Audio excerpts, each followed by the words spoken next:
Pon silencio celular. Así. Muy buenas noches, amigos. Yo soy Ricardo Quispe. Estamos acá para poder conversar en esta oportunidad con un investigador. Es nuestro amigo Abdías Ocrospoma. Estaremos conversando de la estructura de la hegemonía mundial. Ni vamos a salir hoy día, pero estamos acá porque nos ha visitado de manera súbita y por lo tanto ya estamos ya frente a ustedes esperando que este conversatorio nos ayude a entender de lo que vamos a tratar del día de hoy. Bienvenidos, Abdías, para que la gente te conozca, ¿no? De qué parte del Perú eres, cuál es tu trayectoria en el campo político como también investigador. Bien, muchas gracias, Ricardo. La verdad, mi gratitud. Y para quienes no me conocen, yo soy Abdías Ocrospoma Carrera. Provengo de la ciudad de Chiquián. Nací a 30 kilómetros al noroeste en un pueblito muy acogedor, Llamac, por quien guardo la gratitud eterna. Soy un hombre del campo, he arado la tierra, he pastado mis ovejas y siempre digo, a mí nadie me va a enseñar de la realidad nacional porque yo la sufrí y he pasado. Por eso tuve esa misión de empezar como un político, pero un político de verdad, un político que no cree de que la política es pues un mercantilismo, sino una política que sea altruista, que efectivamente ayude a su pueblo. Soy cantautor, soy escritor, soy poeta, y aquí estoy para poder discernir sobre el tema de la hegemonía mundial. Bueno, estructura de la hegemonía mundial, bueno, un tema muy, muy amplio. No solamente se trata del Perú, sino del mundo, donde de manera como estamos viendo en estos momentos. Primeramente, quisiera, para la primera pregunta, para ya hablar definitivamente de la estructura de la hegemonía del mundo. Abdías, ¿eres libre o somos libres? No somos libres porque jamás hemos sido libres. Yo siempre tengo en mente de que nuestra patria viene siendo secuestrado más de 294 años. Cuando uno habla, por ejemplo, de la hegemonía mundial, estamos hablando de una élite global. Esta élite global decide qué país se desarrolla y qué país se arrodilla. Pero qué país en extrema pobreza o en vía de desarrollo, ¿no?, sufre pues justamente la invasión de esa hegemonía. Por eso que ellos deciden prácticamente nuestras condiciones. Nosotros como pueblo tenemos el derecho de abrir el camino, de abrir el paso para poder enfrentarla. Fíjese, Ricardo, nosotros tenemos que entender algo. Primero, un líder tiene que conocerse uno mismo. ¿De qué estás hecho? ¿Dónde has nacido? ¿Qué pueblo te parió? ¿Cuál es la realidad? Tú tienes que entender de que el pueblo es tu espejo. Entonces, a partir de allí, tú tienes que hacer la revolución dentro de la conciencia de ese pueblo. Estamos ahorita ya en las épocas electorales. Y me da vergüenza que haya 37 partidos peleándose para llegar al poder. Oye, al poder llega cualquiera y con dinero. Lo más difícil es llegar haciendo una revolución dentro de la conciencia del pueblo. Y el pueblo tiene que identificar contra quién lucha. ¿Quién está al frente tuyo? ¿Cómo vas a enfrentarlo? Si tú no lo has estudiado a tu enemigo, jamás vas a derrotarlo. Si tú no conoces quién es el que te oprime, vas a seguir siendo oprimido. y vas a seguir gritando en la calle, vas a seguir haciendo tus huelgas, vas a seguir hablando de que el poder, mira cómo está, mira los políticos. No, todo esto es una estructura global. Decías de que los líderes son el problema. Entonces quiere decir que los líderes que vienen incursionando, que quieren tomar el poder, son personas que no tienen identidad. ¿Los líderes deberían tener identidad cultural? Claro, mira, el tema es que a veces yo siento una indignación y una tristeza por los políticos ancianos que están en la televisión haciendo su análisis político y por aquellos congresistas que están peleando ahí en el Congreso sin ni siquiera estudiar a su patria o ni siquiera saber de dónde viene y cuál es la fuente de nuestro problema. Entonces, ese candidato o ese líder está hablando pues bagajes políticos. Fíjate, cuando hablamos de la hegemonía mundial, esto fue estructurado el año 1776 con los Illuminatis. Un año después de la independencia de Estados Unidos. ¿Y por qué? Porque después de haber pasado el oscuranticismo de 9 siglos, el año 1472, con la caída de Constantinopla y con el descubrimiento de América, perdió el poder la Iglesia Católica. Así es. Porque ellos estaban primero. Entonces, ¿qué hacen los Illuminatis? ¿Quiénes conforman? Los reyes. El sionismo, el masonismo, que se cree de la sangre azul. Otros lo llaman el reptilismo. A partir de ahí, empiezan ya a colisionar, a manejar el mundo. Y el año 1823, 2 años después de la falsa independencia que nos dieron a nosotros, porque es falsa, se da pues la doctrina Monroe. La doctrina Monroe dice la característica, América para los americanos, ¿no? América para los americanos. Pero no cumplió. Él creía de que porque fuimos independizados ya éramos su patrio trasero de ellos. Pero no fue así. Empezaron a invadir. Llega el imperialismo en el año 1885, creado por Ivanovich. A partir de allí, el mundo empieza una hegemonía y se imperializa. ¿Quién lidera el imperio? Estados Unidos. Así es. Estados Unidos. En el año 1913 se crea la Reserva Federal. Y la Reserva Federal es la que fabrica el dólar. No había Fondo Monetario Internacional en aquel entonces. Por eso es que cuando el gobierno entreguista de Leguía hizo un préstamo de gobierno a gobierno, no había Fondo Monetario Internacional. El año 1938 llega el neoliberalismo, que es un brazo, no es la hegemonía, es un brazo. Entonces llega con este gran economista, Walter Lippmann, bajo una teoría que es, para que exista la economía debería de existir pobres.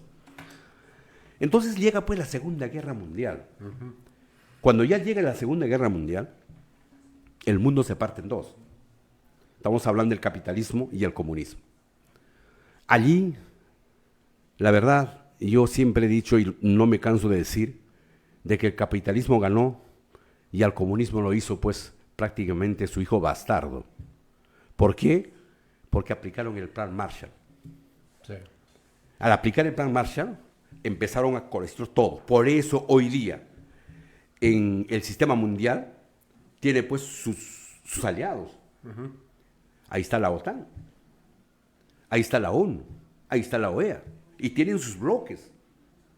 O sea, ellos manejan el mundo. Y muy por ello, hay que entender que también tienen sus foros. Esos foros, por ejemplo, de Davos, el foro de Bilderberg, el foro de el Vanguard. Hay otro que es completamente temible, digo así, temible. Yo sé que de repente estoy dando una filosofía de la hegemonía mundial y mañana amanezca muerto. Yo he leído el libro del Wikileaks, de Snowden, de la María Martins, y un gran libro de Pedro Morías, que es un peruano, y yo quisiera que lo lean, Sicarios Económicos.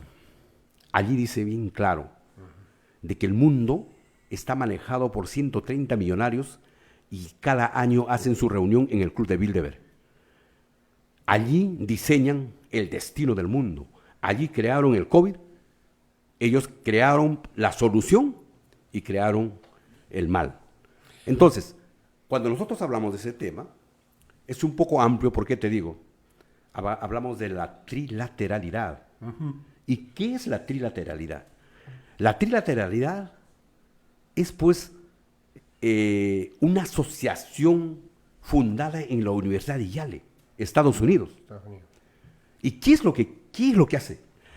Pertenecen todos los expresidentes de Estados Unidos y los embajadores y los hombres que tienen mucho dinero, acompañado por el Pentágono, arman sus bases militares en todo el mundo, en todo el planeta. Así es. Aquí en el Perú tenemos 20 bases, en América Latina, ¿sí? Guiada por la general Laura Richardson, y así tienen en el Medio Oriente. Tienen sus bases. O sea, esta es una hegemonía mundial que ha copado al mundo. Y no olvidemos que Israel es uno de sus aliados, uno de sus brazos armados, que prácticamente hace, pues, el caballito de batalla y trabaja con esa hegemonía mundial. Por eso hace lo que quiere. Hace lo que quiere. A él no le interesa. Él mata al niño, no le interesa. En otras palabras, el mundo se está gobernando al ritmo de esa estructura, de esa red de la hegemonía mundial. ¿Cómo romper? Antes dijo, hay que conocer, o el pueblo, o los ciudadanos, o los habitantes debería conocer a su enemigo. En todo caso, ¿quién sería ese enemigo para el pueblo, o para los grandes orbes en el mundo? ¿Quién sería ese enemigo que no deja desarrollarse? Porque también dijo que no somos libres, ¿no? Buena pregunta. Mira, dije, primero hay que conocer nuestros enemigos, porque hay que identificar quién manda en el mundo. Recuerda que nosotros tenemos que entender, para que un país se desarrolle necesita dinero. Nosotros dependemos del Fondo Monetario Internacional, dependemos del Banco Mundial, pero hay una entidad oscura, y graben solamente, el BIS. El BIS es un banco sobre otro banco. Es el cerebro económico del planeta, que maneja a los 60 bancos del mundo. Allí está el Fondo Monetario Internacional, está el Banco Mundial, está el Banco Popular de China, está el Banco Europeo, está el Banco Ruso, están todos los bancos. Esos manejan la hegemonía mundial. Y el Fondo Monetario Internacional da préstamo condicionado a los pueblos en vías de desarrollo, a los pueblos en crisis, como el Perú. Pero para eso tienen un brazo. Ese brazo es, pues, el neoliberalismo, implantado en Washington, en el Consenso de Washington en el año 1983, a la cual Fujimori y Montesinos pertenecieron, y es hoy el país que tenemos. Por eso es bueno conocer a nuestro enemigo. Y para conocer a nuestro enemigo, tenemos que saber la pirámide de la hegemonía mundial. ¿Cómo podemos seguir sabiendo, conociendo nuestros enemigos, la población, la gran mayoría de la población conociendo su enemigo? ¿Cómo poder contrarrestar esto para poder desarrollarse? Porque el pueblo en el mundo no está desarrollado. Las grandes mayorías no están desarrollados económica, social, y pueden también desarrollarse en lo que es la educación. No se desarrolla. ¿Cómo podemos contrarrestar eso para alcanzar ese desarrollo de las grandes mayorías? Ya, primero voy a hablar de la identificación de la pirámide. Estamos hablando de la primera pirámide. La primera pirámide es, pues, los Illuminatis, la que ya había hablado, nacido el año 1776. De ahí viene, pues, es la élite global. La élite global está conformado por los foros, BlackRock, por ejemplo, de Harry Fink, un multimillonario que te mueve todos los días 10.000 billones. Ahí tienes tu teléfono, googlea. 10.000 billones te mueve diario ese hombre. Es un millonario. Ahí está el club de Bilderberg, ahí está la de Davos, ahí está la el club de Roma. Entonces, ese es el primer nivel. Debajo de eso está pues los aliados. Ese es un brazo. Los aliados quienes están con dirigido por Estados Unidos. Ahí está la OTAN, la G7, ahí está pues China, está Rusia, aunque Rusia y China quieren contrarrestar. Ahí está el Fondo Monetario Internacional, todo. Todos ellos crean la guerra. A veces me da pena, yo he leído mucho, que cuando se crea ahorita la guerra entre Ucrania y Rusia, se están dando duro casi como 2 años. ¿Quiénes están muriendo? Es el pueblo. El pueblo. Ellos no mueren. ¿Y quién está ganando? Ellos, porque están vendiendo sus armas. Al final se van a dar la mano y van a decir la paz mundial. ¿Y quién salió ganando? La élite de la hegemonía mundial. En este caso, la Reserva Federal. Sí, ¿Usted dígame. estaría de acuerdo o para mantenerse este grupo, el élite que usted le llama, que vienen sacrificando a vidas humanas, ¿está de acuerdo conmigo? Para No. mantenerse en el poder, vienen matando. No, es irracional. Te estaba hablando de la primera, la segunda y ahora la tercera. La tercera es los gobiernos de los países en vías de desarrollo, los países invadidos como el Perú. Eso es otro brazo. Por eso que tenemos el gobierno de ahora, que no le interesa nada. Ellos empiezan a comprar, primero conciencia, segundo, financian campañas. Y si tú te levantas, te derrocan como ha sucedido con Castillo. Ellos eliminan a los líderes. A ellos no les interesa nada. Hasta yo puedo suponer que a Jaime Chincha lo han matado. Porque es así. Los líderes o bien te vas a prisión o bien mueres. O te eliminan. O te eliminan como fue Allende, como fue a Chávez, como fue pues al presidente de Ecuador, que también al de Panamá, que se opuso al canal de Panamá, lo mataron. Entonces, la hegemonía mundial maneja la CIA desde el Pentágono. Dice Snowden en su libro de que todos los hombres del planeta están completamente guiados. Wikileaks de Solange, él justamente detectó que las guerras eran diferentes, eran maquiavélicos. Él destapó lo que el Pentágono hacía y ellos lo pusieron como era peligro y querían inclusive llevarlo a Estados Unidos para juzgarlo y darle pena de muerte. Snowden vive en Rusia, está protegido, pero igualito también él descubrió de que el sistema mundial era un sicario económico que invadía pueblos.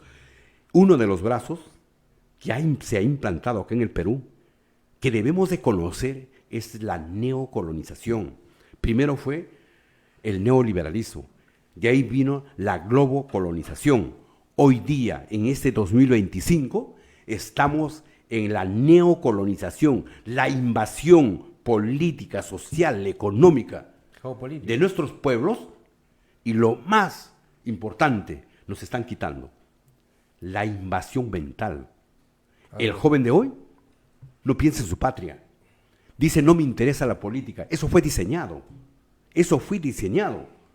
Entonces el ser humano ve a su gente en las calles, a sus líderes gritando, no les apoya, porque ese es su problema. Muchos se preguntarán que Abdías Ocrospoma está entrando a la lid de la política porque quiere. No, yo invierto mi tiempo solo con una razón, Ricardo. Quiero que este Perú cambie. Quiero que Perú, que está visto como la nueva Arabia Saudita de América Latina, un día no muy lejano, sea un país desarrollado. Yo recomiendo, para aquellos que se creen comunistas o se crean socialistas yo recomiendo que lean un libro muy bonito que acabo de leerlo de Alan García.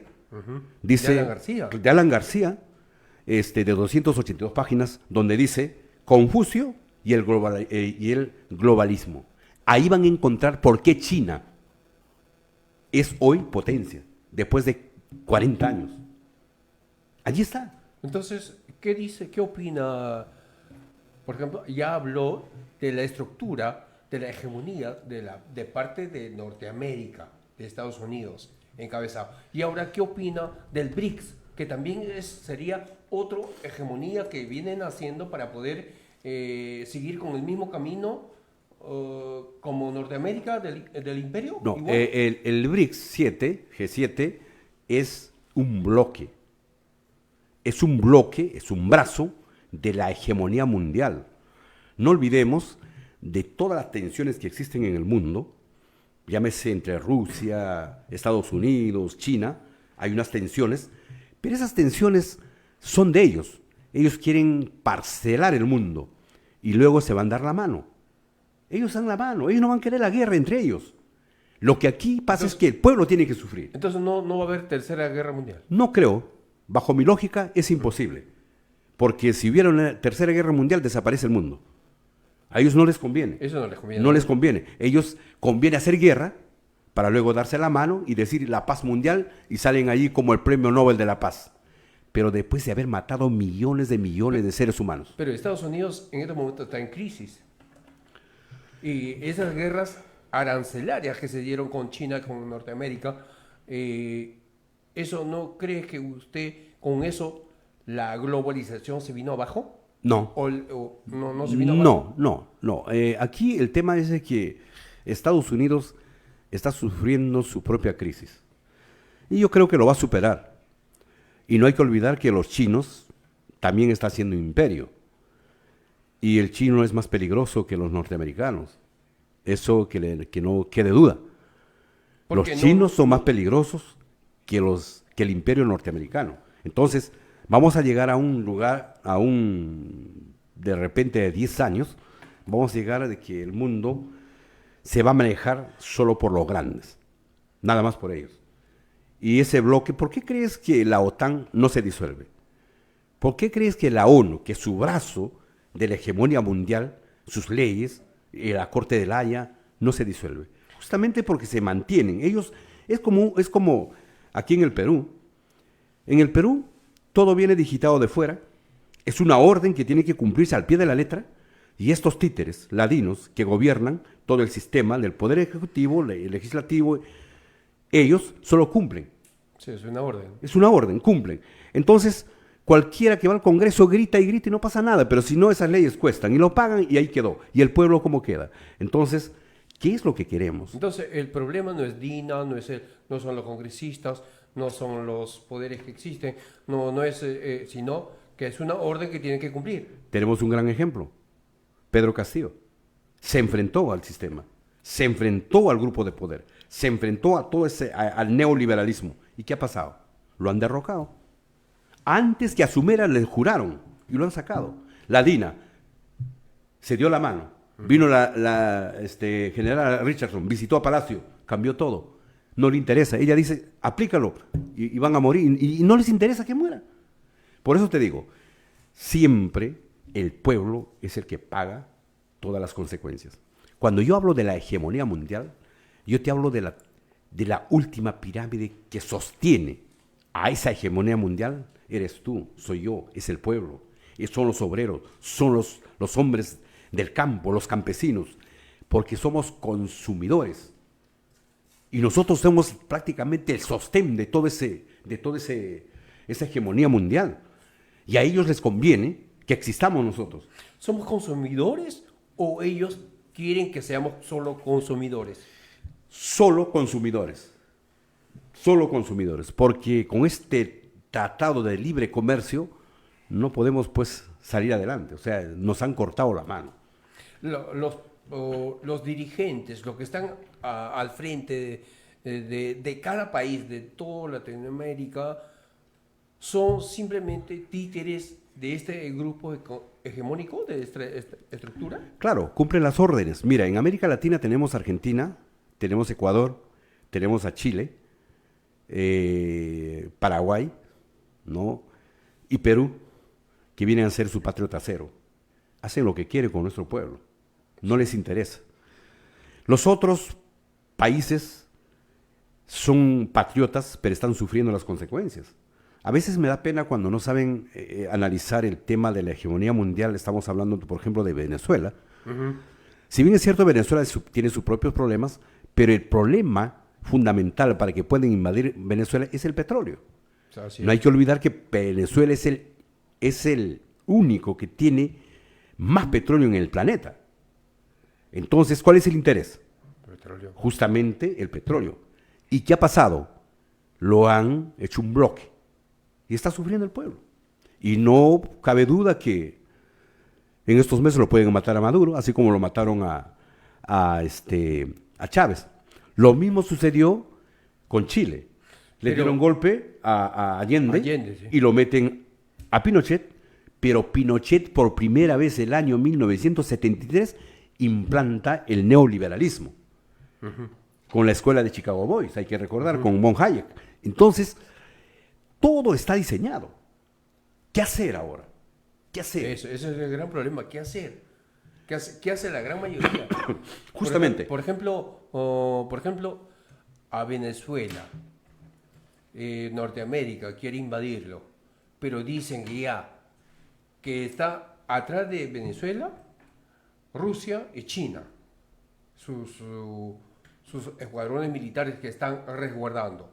Entonces, ¿usted cree que de todas maneras Norteamérica va a invadir a Venezuela? Van a compartir porque en estos momentos China también está viendo el tema de su petróleo de Venezuela. Hay que ir un poquito más allá de lo que sucedió con Irak. Fue invadido también por el petróleo. ¿Y qué anuencia dijeron? De que era un país que tenía un armamento bélico que podría desaparecer el mundo, tantas cosas, pero fue falso, no encontraron nada. Lo mismo ocurrió con Gaddafi. Lo mataron, pero ahí están ahora los norteamericanos. Y lo mismo va a suceder con Venezuela. No te olvides de que hay una empresa de Halliburton, grábete la mente, Halliburton.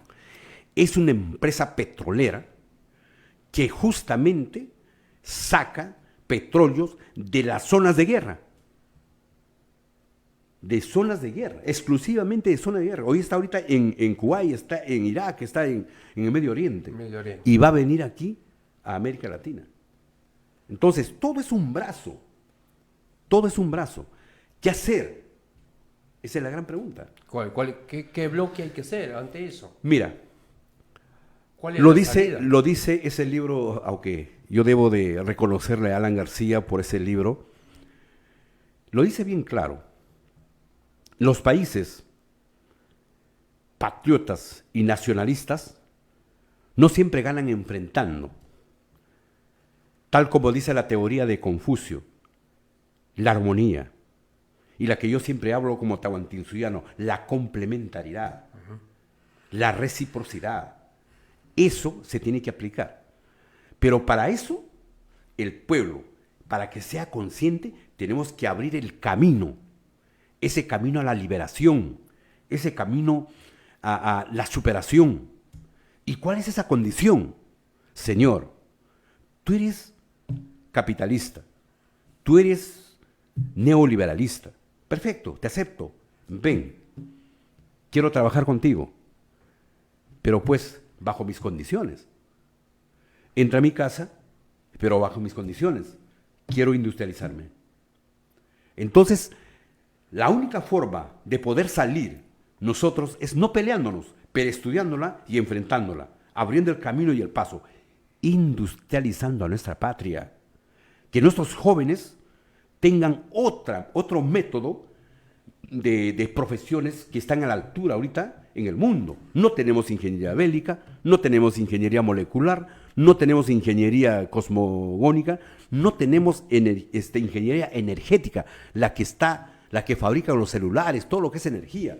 No tenemos. Debemos implantar esas profesiones. ¿Para qué? Para que nuestra población aquí se transforme en nuestra materia prima y seamos exportadores nosotros.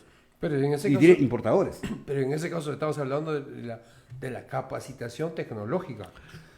¿no? Para poder capacitar tecnológicamente a los estudiantes. Pues eso no se está dando. ¿Y usted cree que es idóneo la educación en general en el Perú? No, Entonces, mira, es paupérrimo. Entonces, con esa educación nunca vamos a llegar a eso. Es precisamente por eso es que nos mantienen así, creo. Por eso yo digo, si nosotros vamos a dejar entrar a nuestra casa, tiene que ser bajo nuestras condiciones. Y nuestra educación tiene que ser independiente, no dependiente. Hoy los jóvenes, decía yo, estudian en la primaria para su nota, en la secundaria para su nota, en la universidad para su título. Sacan su título, buscan chamba. Y si buscan chamba, trabajan como ingeniero, no sé, como médico, como abogado, hasta los 65 años. Y luego salen a morir, ya con su bastón. O si no, mueren trabajando. ¿Ese es el ciclo de vida? Y el peruano dice, hijo, estudia, para que vivas tú para siempre, por tu sueldo. Disculpe la expresión, carajo, ¿eso es la vida de un ser humano, de un país tan rico como tenemos nosotros? No. Un país que tiene todos los recursos naturales. Tenemos la minería, tenemos todos los metales desde Tumbes hasta Tacna. Así es. Tenemos el mar más rico del mundo y tenemos el 40% de niños anémicos. ¿Está de acuerdo entonces cuando dijo Pedro Castillo, un país rico, no más pobres? Lógico. ¿Sabes? A mí me da pena cuando alguien me dice, Ocropoma, tú eres un resentido social. A veces yo me mato de risa. ¿Sabes por qué? Usted, en gran mayoría lo dicen, creo. Yo soy resentido social y con orgullo. Carajo, ¿cómo no voy a ser resentido si mi pueblo está secuestrado? ¿Cómo no voy a ser resentido si hay miles de niños muriéndose de hambre? Eso. ¿Cómo no voy a ser resentido, carajo, cuando se lo han vendido todo a nuestro territorio, nuestro océano, nuestras 200 millas? ¿Cómo no voy a ser resentido cuando en el norte todas las pampas, 160,000 hectáreas de tierras están prácticamente condicionados por el neoliberalismo? Ya está concesionado todo. Concesionado todo. Entonces, ¿de qué resentirme? No voy a resentirme cuando yo voy a todo el interior del país y veo a niños sufriendo. ¿Cómo no me voy a resentir, carajo, cuando en la cárcel comen desayuno, cena y almuerzo, y cuando un niño en el Ande solo toma desayuno o solo almuerza? No me voy a resentir. Carajo, soy resentido, pues. No hay colegios. Así es. Entonces, tenemos que entender. Lo primero es que tenemos que hacer la revolución dentro de la conciencia del pueblo. No estoy como político de querer un curul o querer ser candidato. No. Lo primero es trabajar, abrir camino para el futuro. Y que un día, no muy lejano, nuestra patria sea, pues, una patria libre, desarrollada, estemos a las alturas de otros países desarrollados, porque condiciones tenemos. Estamos completamente en las mismas condiciones de otros países. Usted se preguntaría, ¿Corea del Sur no quisiera este Perú? Claro, cómo no. Corea del Sur es tamaño de Pucallpa. Tiene 72 millones de habitantes. Y son felices. ¿Por qué? Porque son patriotas. El Perú es 10 veces más. Y tenemos la mitad de la población y somos pobres. Usted dijo, son patriotas. ¿Qué, los peruanos no somos patriotas? No. ¿Qué es lo que falta para ser patriota? Para ser patriota, tienes que amar a tu patria. Tienes que estudiarlo a tu patria. ¿Por qué el peruano no ama a su patria? No ama a su patria porque no la estudia. Mira. No tiene identidad. Mira, a veces pueden decir de que Abdías Ocropoma es muy recalcitrante. Cuando yo veo a un niño parado frente a la bandera que nos dieron los extranjeros, poniendo la mano al pecho y cantando el himno nacional, me da pena. Eso no es ser patriota. Es que no lo han dicho a los niños, no lo enseñan. Esa bandera fue puesto por dos extranjeros. Y el himno nacional dice, rompemos la cadena cuando hemos sido esclavos. Y somos libres. ¿De qué hemos sido libres? Seguimos siendo esclavos. O diría inicialmente le pregunté, ¿somos libres? No somos libres. Fíjate de que la independencia, tomando ese tema, la independencia fue estructurado allá en Londres, bajo la logia de Lautaro. A esta escuela perteneció San Martín y Bolívar. allí acordaron parcelar América. Entonces llegaron tomaron el Mar de Plata. En Mar de Plata se encuentran con el viejo de 86 años, hermano de Túpac Amaru, Juan Bautista Túpac Amaru. Había salido de Betis, donde fue condenado a cadena perpetua, indultado. Ya era viejo, no podía llegar a Cusco. Se entrevistó con esos supuestos independizadores y le dijo de que, mira, don Juan, quiero que seas virrey aquí en Mar de Plata. No aceptó. Dijo, ya soy anciano, ya voy a morir. Lo único que quiero es de que ustedes hagan lo que yo pensé, libertar a América. Pero les puso como condición que pongan el sol el INTI en su bandera, y así fue, y hasta el día de hoy la bandera de Argentina lleva el sol de nosotros.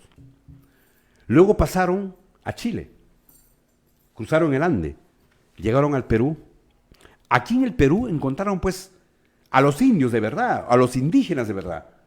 El original. El original. Y lo peor que nosotros aquí, unos estaban luchando a favor de la colonia, otros a favor de los que querían independizar.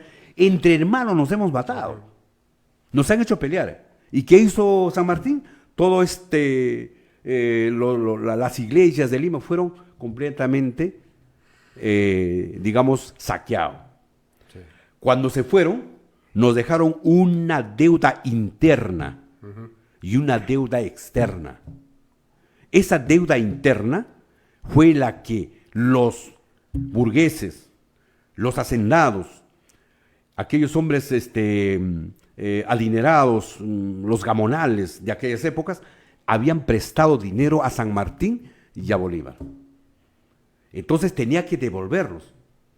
El año 1826, y esto quiero que quede grabado, nace pues la derecha, con Lorenzo Vidaurre, un gran, alma de lacayo. Allí nace la derecha. Entonces él fue presidente del Congreso, fue presidente de la Corte Suprema y fue también embajador en España. Él decreta... Podemos recalcar eso. Año 1826, dice usted, nace la derecha. La derecha, claro. Yo digo diferente. Con la independencia del Perú, se implanta la derecha. ¿Quiénes instauraron todas las reglas, la Constitución, todas las instituciones que hay hasta el momento? ¿Quiénes? Por eso. Los entre comillas, independizados. Por eso, con la Constitución del año 1926 se instala toda esa estructura. Claro. Allí empieza la derecha a mandar. Por eso ahí se da la ley. ¿Para qué? Para devolver ese dinero y también para pagar a la corona inglesa por haber independizado al Perú. ¿Y cuándo pagamos? Lo dice Alfonso Quirós. Con esa, con la explotación de nuestro guano, el oro blanco. Desde el año 1939 hasta el año 1872. Hemos tenido que pagar con ese dinero a esos tremendos terratenientes oligarcas de la derecha, lo que había prestado San Martín, y teníamos que pagar a la corona inglesa todo el préstamo con ese dinero. En otras palabras, disculpen la expresión, ¿hemos pagado para que nos dominen? ¿Hemos pagado para que supuestamente nos independicen? Eso nos han tenido cholitos. Por eso que tenemos que conocer historia. Tenemos que saber en qué estamos, cuál es el panorama político. Yo, la verdad, amigo Ricardo, en estos últimos tiempos me estoy dedicando a estudiar bastante el tema de la sincronización de la política internacional. Y solo así estoy llegando a saber de que todo lo que se habla son bagajes políticos. Podrán criticarme, sí, yo los entiendo. Pero si tú no has leído la fuente de dónde vienes y a dónde vas, jamás vas a solucionar el problema. Muchos políticos no conocen la historia. Claro, tú puedes ser un buen médico, un buen ingeniero, un buen político, pero si no has leído, vas a repetir lo que dicen No o tienen lo que dice la televisión y no tienen una base donde y no hay base.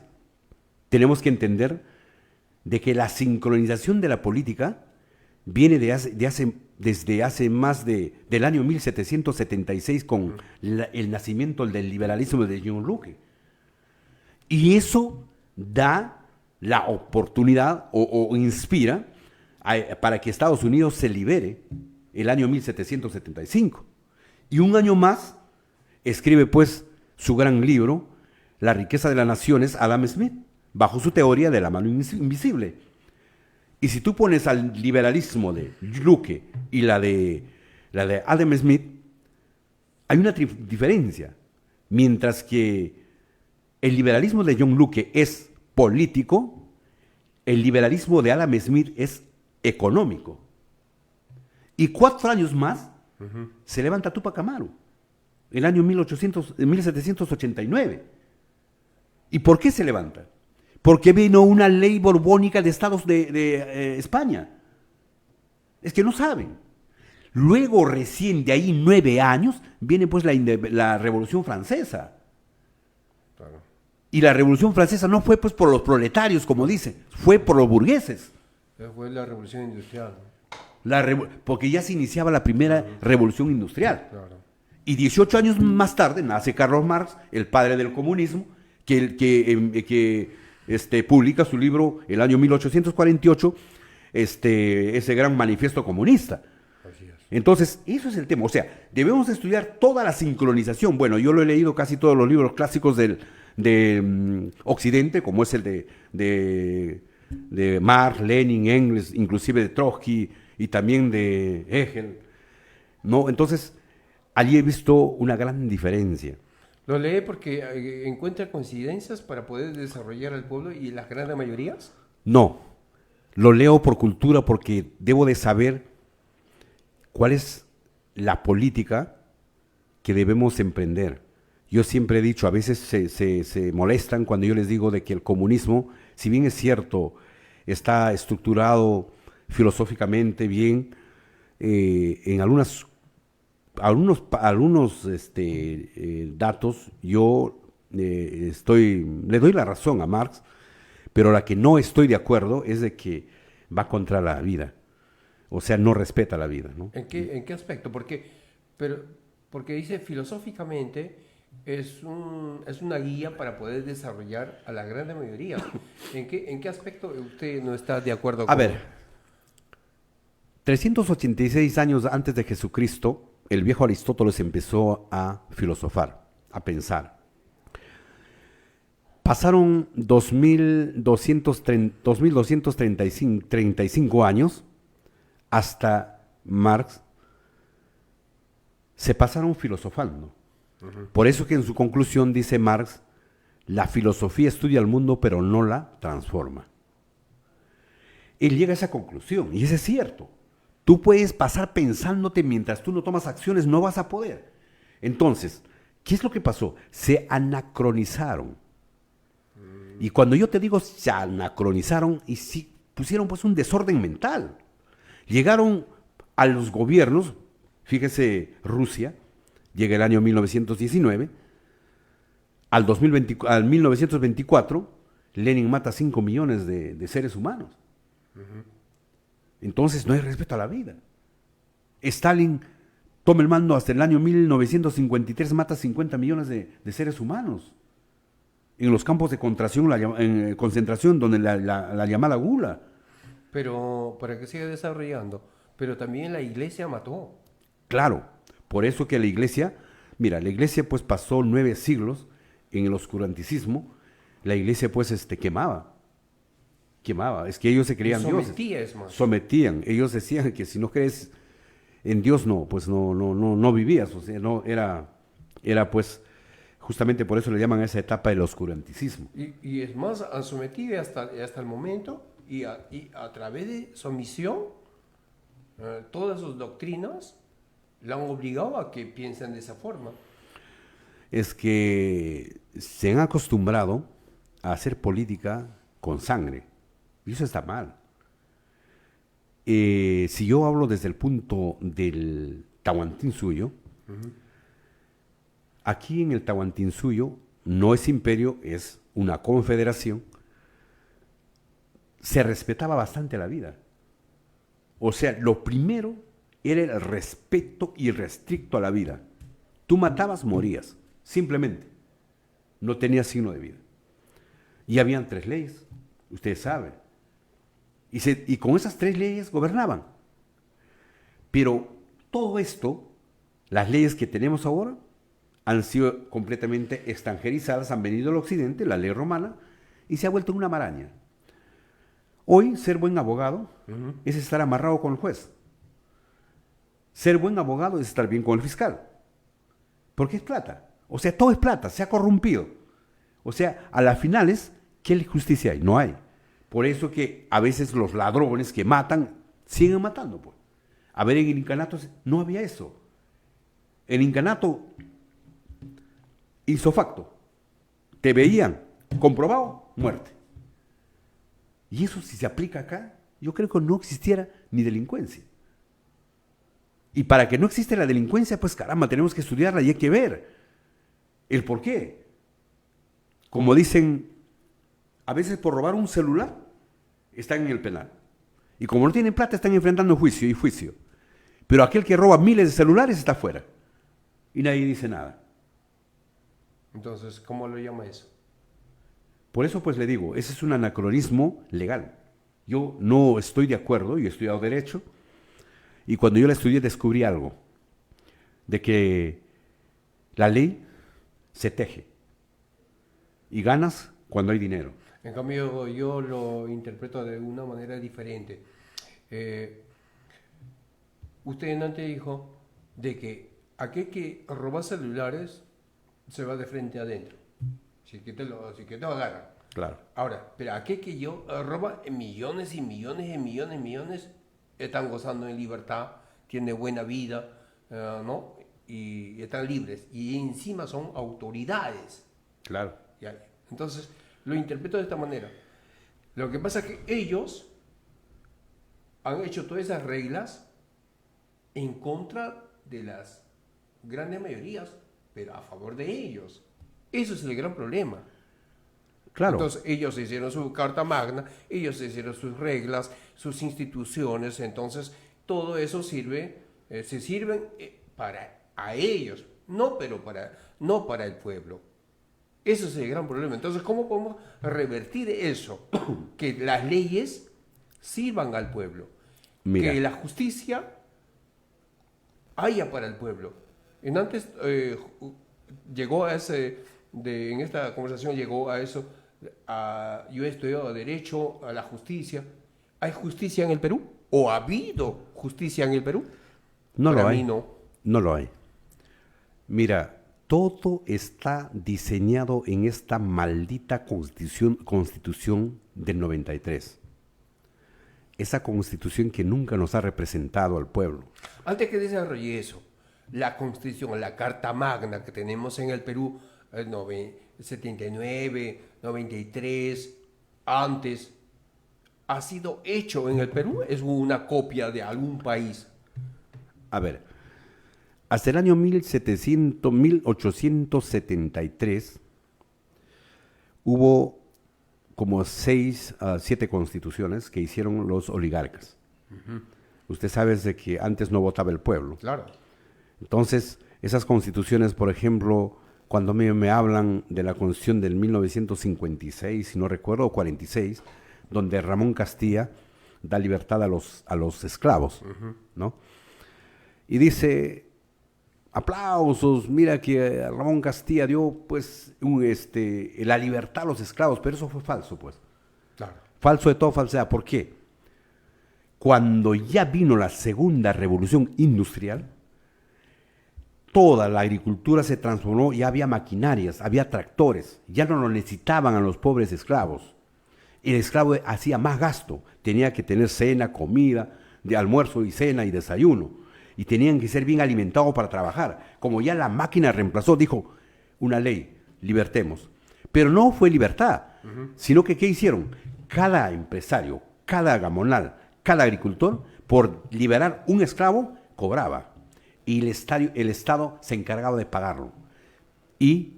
O en otras palabras, se enriquecieron libertando a sus esclavos, porque muchos tuvieron miles de esclavos.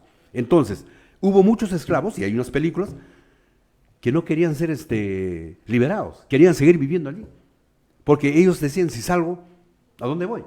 Por eso que tenemos pues Chincha, tenemos por acá Ocayama, tantas generaciones que se fueron a vivir y hasta el día de hoy viven en el ostracismo social. Sí. Entonces, esas constituciones han sido dadas aquella vez.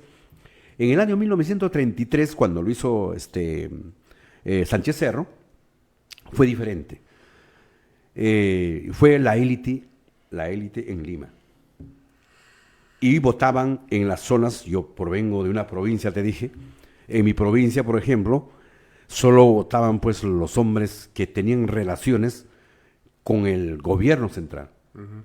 Los indios, los indígenas, no tenían derecho a nada. Inclusive ellos fueron quitados sus tierras y sumidos hacia las alturas. Por eso que José Carlos Mariátegui siempre decía de que recuperemos, devolvemos las tierras a los indios, hasta que Juan Velasco Alvarado lo hizo el año 1970 en su gobierno, y cómo quedaron los gamonales. Entonces, todo eso, todas las constituciones, para mí han sido diseñados no con la participación del pueblo. La única que participó el pueblo y donde hubo consenso fue la Constitución de 1979, la cual para mí sigue vigente. Pero yo discrepo con eso, porque el capítulo económico es lo mismo que del 93. No. Es lo mismo, o sea, libre mercado para el sector privado. Entonces, ¿de qué estamos hablando? Y por eso yo digo, muchas veces digo, yo conocí un amigo que me dijo que yo estuve en esa asamblea constituyente del año 1979. Entonces usted no se ha dado cuenta que el capítulo económico era lo mismo que del 93. No. Entonces no se dio cuenta. Entonces, ¿para qué estuvo acá? En esa asamblea constituyente del 79, ¿el pueblo originario participó activamente? ¿O quiénes son los que hicieron esa asamblea constituyente? Bueno, la asamblea constituyente lo hicieron casi todos los partidos que estaban representando al pueblo. En este caso, por ejemplo, tú vas a ver ahí hasta Hugo Blanco. Pero no te olvides, cuando la Constitución llega del 79, uh-huh. 3 años más, luego que llegara Fernando Belaúnde Terry al gobierno, empezaron un juicio, nos abre el Fondo Monetario Internacional, el Banco Mundial. Debíamos 11.500 millones. Uh-huh. Entonces, ¿qué pasó? Llegó Belaúnde, no pagó. Y dijo, no pago, señor. El año 1984, el Fondo Monetario Internacional le da la concesión para que nos cobre a la compañía Elliott. Elliott nos embarga. ¿Y sabes cuánto nos cobraron? Uh-huh. 45.000 millones. O sea, pagamos al triple. Eso no lo sabe la gente. Y quedamos completamente devastados. ¿Y por qué se iba urdiendo? Cuando ya llegó Alan García, desconoció al Fondo Monetario Internacional y dijo que paguen los que se han prestado. O sea, uh-huh. Fue tan irónico que habló cosas que no son. Si él hubiera reincentado nuevamente al Fondo Monetario Internacional, no teníamos el fenómeno de Fujimori. Entonces, cuando nos embargan el 79, el 89, la compañía Elliott, quedamos devastados. Es allí que se implanta el consenso de Washington firmado por Ronald Reagan y Margaret Thatcher y por el gran economista John Williamson. Ellos implantan el consenso de Washington. ¿Y por qué nace? Nace porque ellos dicen, para poder invadir un país en vía de desarrollo, endeudado o en crisis como el Perú, hay que darle dinero. Y para ello hay que derrotar a todos los líderes. Entonces Fujimori firma ese consenso y le dan plata como cancha. Hace lo que quiere y derrota, bueno, al terrorismo de Abimael.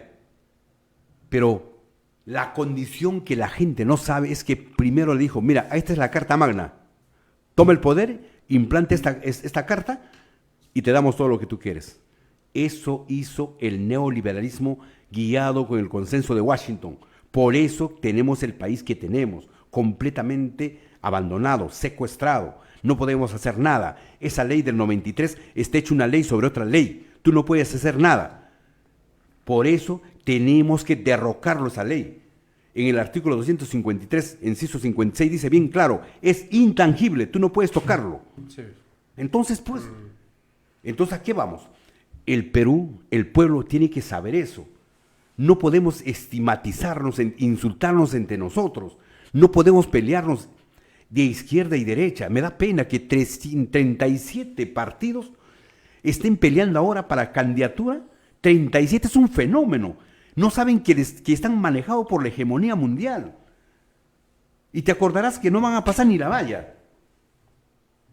Porque es así. Entonces, tenemos que entender, para salir de esta crisis, para desarrollarnos, ¿sabes qué, Ricardo? Tenemos que unirnos. Tenemos que pensar en nuestra patria. Tenemos que pensar en los millones de nuestros hijos y nuestras generaciones que vienen. ¿Qué vamos a dejarlo? Si ahora no empezamos, entonces ¿cuándo? Han muerto muchos líderes pensando en una patria libre. Pero esa sangre fue derramada en vano. Y acá estamos nosotros, sus hijos, para retomar ideológicamente, para poder abrir caminos, abrir brechas, bajo una filosofía consciente. Ama a tu pueblo, quiera a tu pueblo, eres tú primero. Este país está desangrándose. Decía, la selva, el 40% está explotada. Han sacado nuestro gas, han sacado nuestro petróleo, han sacado nuestras maderas. Están liquidándolo y siguen. Ahí hay oro. En el río de Madre de Dios hay oro y lo están sacando. Y estamos calladitos.